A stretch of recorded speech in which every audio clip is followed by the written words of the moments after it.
Welcome back to MurrayMax. We have another Charlie Kirk video from his Cambridge debate. This one, it appears to be a kid who is described as being very bouncy.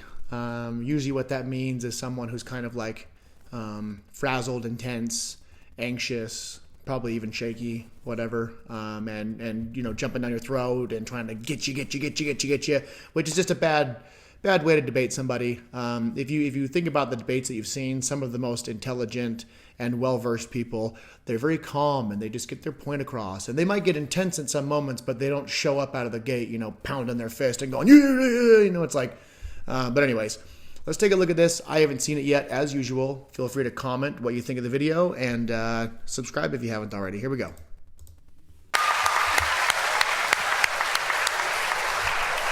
Good evening, Mr. Kirk.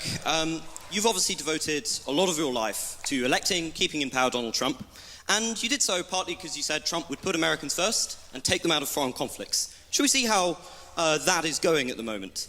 Currently, Trump has just accepted a $400 million debt from Qatar, which we're assured is perfectly above board. Billions in arms are going to Saudi Arabia, which they're using to bomb and starve Yemeni children. Not sure how that's in the interest of the United States, but it might be in the interest of the $5.5 billion deal his failed sons are receiving. At the same time, this great president of peace has greenlit mass killings not just in Yemen, but in Gaza, where he greenlit an invasion called Operation Gideon's Chariot, with the express aim of wiping out the Gazan population. You promised to put America first. Haven't you and your ilk sold America out?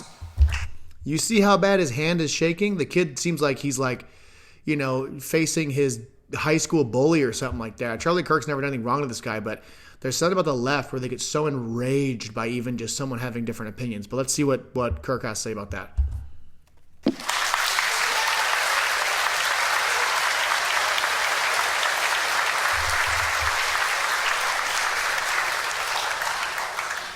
No. Well, I'm glad you have great intellectual substance and can answer. Because it's all the culture wars for you, isn't it? The second someone actually tells you what you're doing, which is bread. Can you and calm down a circus. little bit? Like, just a little bit?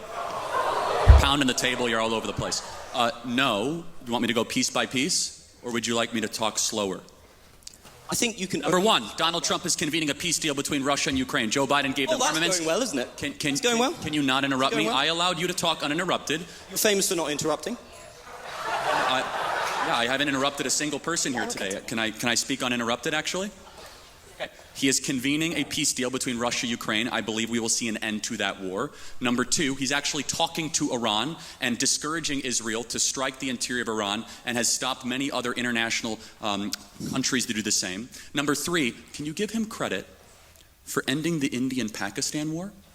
Both of them said he didn't do that. Well, hold on a second. Let's go back. No, that's important. Russia, Ukraine. Hold on, that's important. Can I speak now?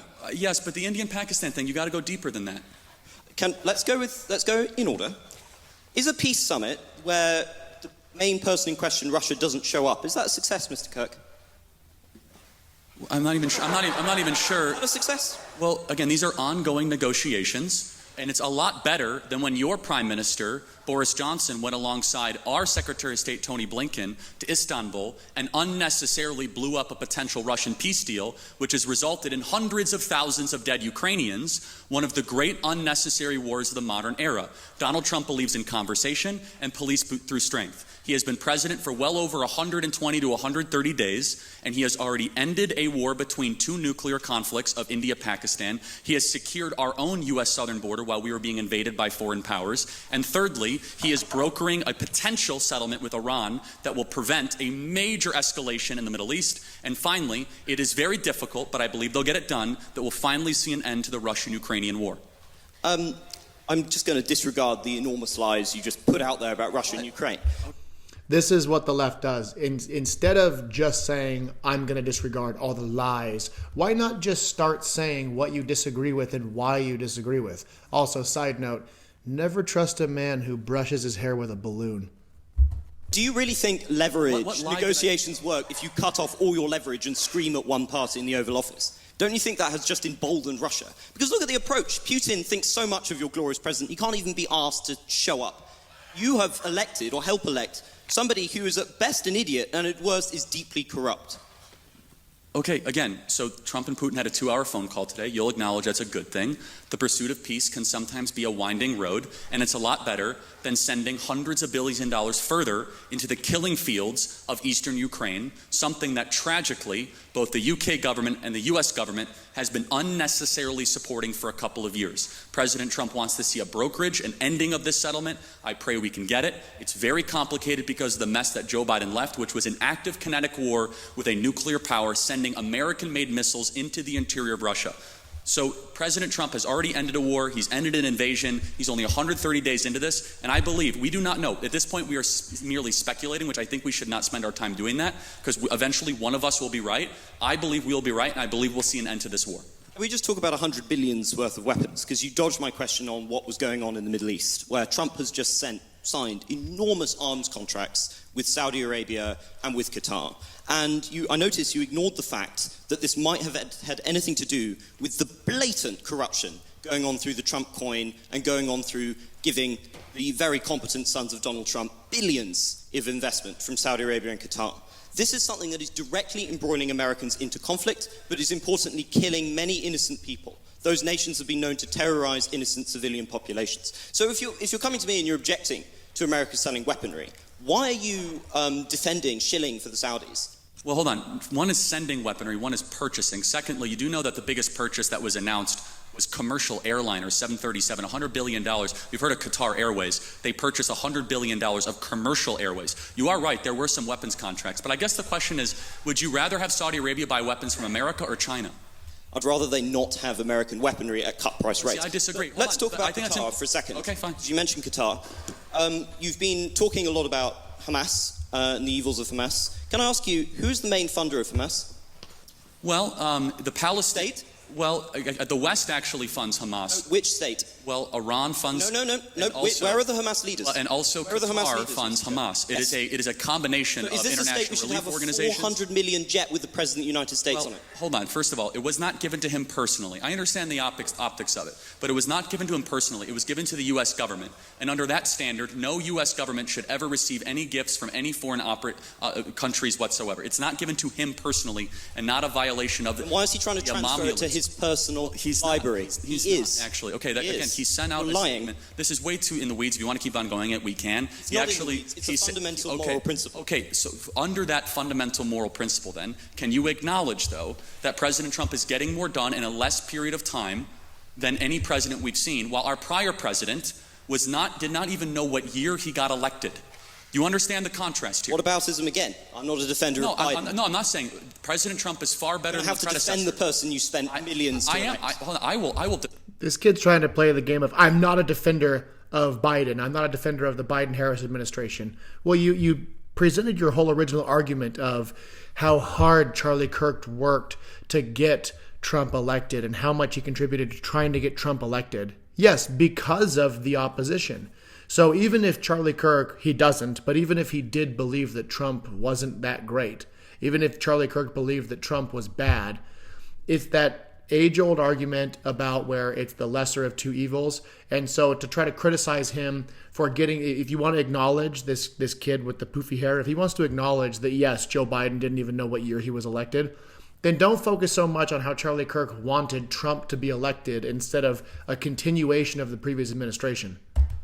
Every day of someone who ends an invasion. That's all you do, is brings down the price of oil, who is revitalizing the American economy, who's brokering peace, who stopped the potential nuclear war, who is bringing Iran to the table and bringing Russia to the table, someone who does not want armed conflicts with the greatest powers of our time. I will defend that endlessly. What are you defending? In a fantasy world of your own creation.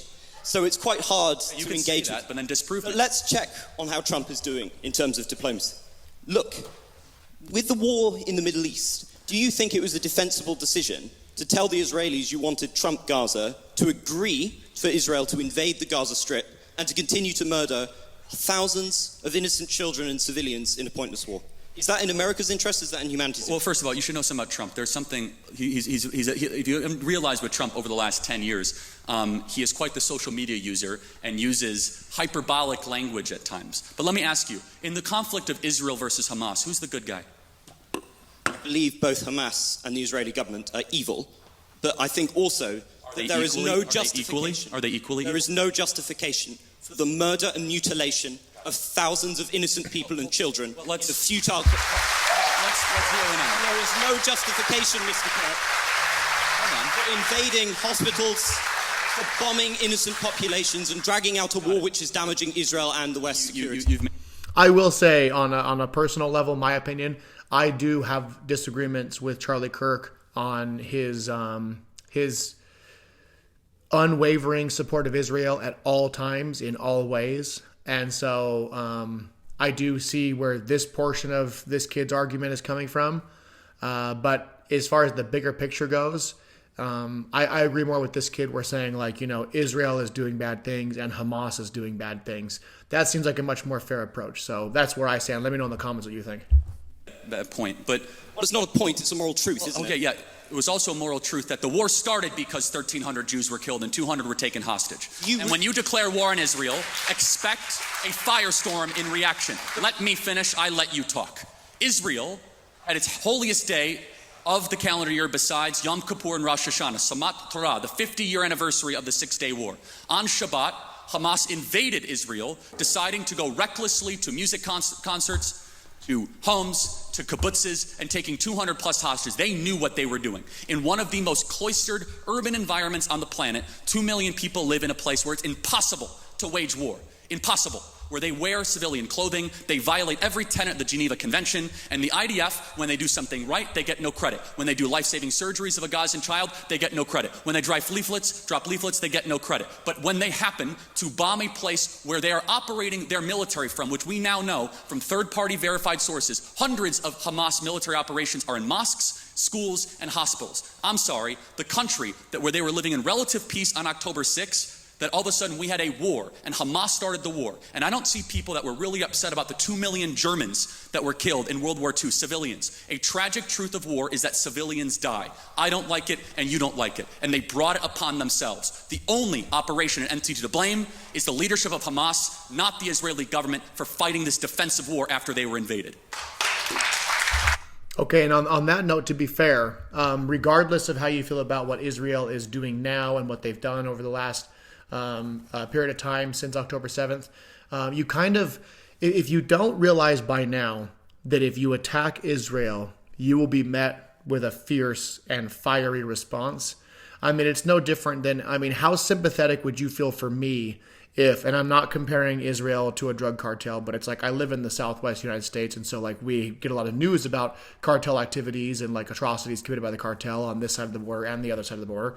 If I were to find out that there was a cartel stash house and I wanted to go there and cause a problem and I wanted to attack them and I was able to escape, do you really think that I get to be surprised when the cartel tracks me down, finds me, and does everything from what I did to them times 10? Because that's kind of what you know going into it. I'm not an endless and unwavering supporter of everything Israel does. I'm not a supporter of the conflict that's continually going on over there. But I will say that by now, everybody should know that if you're going to, try to smack around Israel, they are going to come back at you 10x. That's just kind of historically proven time and time again. Even the terrorists who kidnapped and murdered some of the Olympians back in the day in Munich, those guys were chased down and tracked down for as long as it took, and they were killed loudly, and everybody knew exactly what it was. It's kind of like their MO. They've been doing this for a long time. So to pretend like you can just go in there and murder over 1,000 people and take a couple hundred hostages, and that when there's a response, you get to act surprised, like, how could they be doing this? You knew that this is who they were and what they would do. I'm no defender of the terrible pogrom that was launched against Jews on that day. But the justification for the death of innocents cannot be an infinite cycle of bloodlust. It cannot be killing tens of thousands of innocent civilians with a war with no end in sight, people who were not complicit in those atrocities. It cannot be bombing hospitals which children use. It cannot be bombing hospitals in which cancer patients are dying and starving in there. The deaths that have been inflicted, nobody knows the true toll, but somewhere between 50 and 100,000 people lie dead under the rubble. And what is left for for Gaza except for to continue to suffer under Hamas. Because it turns out Netanyahu's political strategy has not worked. It has entrenched Hamas within the territories. To be a Christian, I would have thought, Mr. Kirk, would never have involved suggesting that the price for an atrocity must be an infinite cycle of bloodlust, that innocent people and the young population must be killed to avenge some kind of providential price. How can you call yourself a Christian? Well, you just did. I want to make sure we get our moral clarity straight before we proceed. No one likes what's happening in Gaza. No one with a heart or a soul or a mind likes when kids die. But you must understand who started the conflict so that you could end it correctly. And until Hamas brokers an unconditional surrender, of which they are unwilling to do, they could release the hostages and drop their weapons and their lives would be spared. Instead, they are using children of Gaza as cannon fodder, financed by the Iranian mullahs and dragging the entire world into this conflict. So I don't even know what we're debating at this point other than I believe that Israel, I believe the facts, Israel was unconditionally attacked on October 7th. They're responding in kind. And I would just ask you a very simple moral question. How should Israel have responded? Not with the blanket carpet bombing of the city, not with bombing hospitals. Of course, some kind of military operation might have been necessary, but not murder on this scale. There is no justification for what is happening with the enormous death toll that is being produced. I really cannot see how you come here and you have the gall to lecture us on Christian morality and then sit here and justify the murder of thousands of civilians. And is it working, Mr. Kirk? Is Hamas dismantled? I've never said that. This is a silly game that people play in debates. Charlie Kirk never justified the killings.